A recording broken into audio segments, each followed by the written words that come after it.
What do we know about how much money big tech is spending right now to shape AI regulation? And what are they doing with that money? So there are two big groups out there who are trying to really foreclose democratic debate. That's what this fight is all about. Do we, the people, have a voice in what AI policy is going to look like? Or is it just a small cabal of people based in Silicon Valley who have views unlike what most of America holds and who want to control it for their benefit? And they have amassed a $200 million war chest in two separate $100 million efforts to try to make sure that they control the agenda. And so that's what's really at stake here. It's not even about a particular policy. It's about who's going to be in the room when the future of this very consequential technology is going to be decided.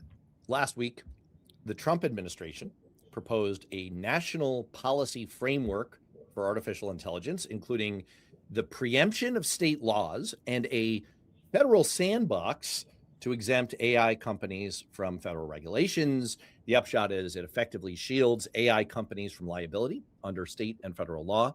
You said this is Mad Max for the AI industry. What did you mean? When you hear a term like regulatory sandbox, we think of child's play, and people might think it's actually harmless. What that means when congressmen use it is an area where there are no laws at all. Basically, all the otherwise applicable regulations would be lifted. It's a sandbox where you can play around in it. Unfortunately, the consequences of AI are not child's play. They're going to affect all of us in all the ways you mentioned in kind of the lead up to our conversation. And so basically what they're proposing is a world where the states are preempted from acting on AI in any way. And the federal government, of course, has no laws around AI either. So you have a world where it is like Thunderdome, where it's like, may the strongest person with the most money and the most clout prevail.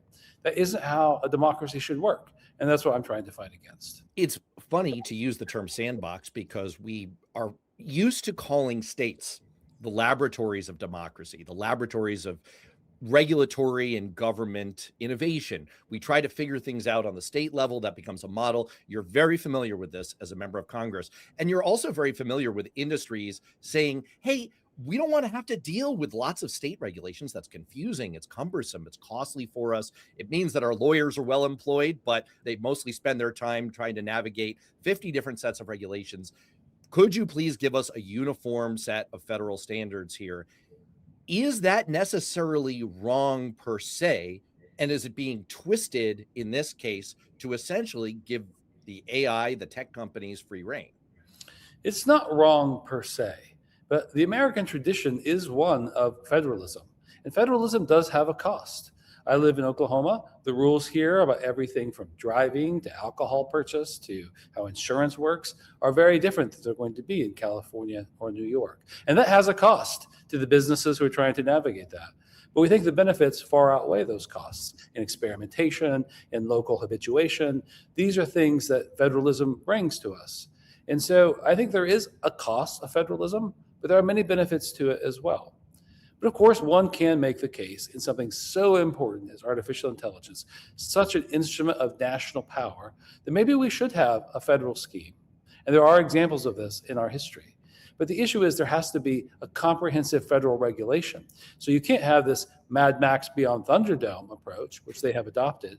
It has to be a world where the federal government steps in and says, look, there should be like reasonable design requirements on this. You should be testing it to see whether it can create child pornography or perhaps a novel pathogen that will kill us all, or some kind of offensive cybersecurity threat that can take down the entire grid. You should test for those kind of things. And if the federal government had a plan like that, you might be able to tell California or Oklahoma, hey, don't duplicate that. Don't be different than that. That would make sense.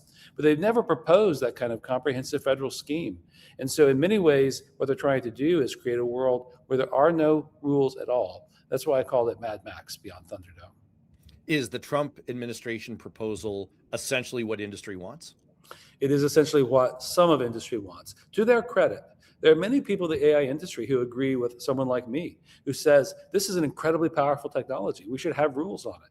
But what you do have is like a few people around Mark Andreessen at A16Z, David Sachs, who's the AI and cyber czar formerly, and perhaps the people around OpenAI who do, in fact, want to control this and have no rules at all. They're clearly afraid of something here. The people who are whispering in the Trump administration's collective ear. What specifically are the tech companies, the people who are behind the, yeah, let's let the sandbox loose, let's let the companies do whatever they want? What are they most afraid of? What changes for them if they lose this fight? I think they're actually afraid of the American people. Because right now you see a growing backlash to artificial intelligence across the country. That's seen in the data center fight, but it's beyond that as well. AI is not a popular technology. We poll Americans about this. And so I think they are worried about what's going to happen in the states because the states are agile. The money doesn't control everything. They can actually pass legislation, unlike Congress. And so states from both red and blue, Utah, Florida, as well as California, New York, they're all trying to pass laws to protect Americans from AI while still harnessing its real benefits. It's important to know there are some real benefits. So that's what they're afraid of. And they're trying to make sure that those states, red or blue, can't do anything about it because the American people are not going to sit by and have this technology jammed down their throats.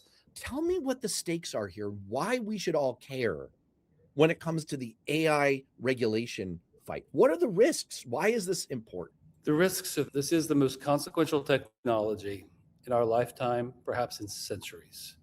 And the issue is like, what are the rules going to be that govern it in some way? And that's being fought out in state capitals and in Washington, D.C. right now.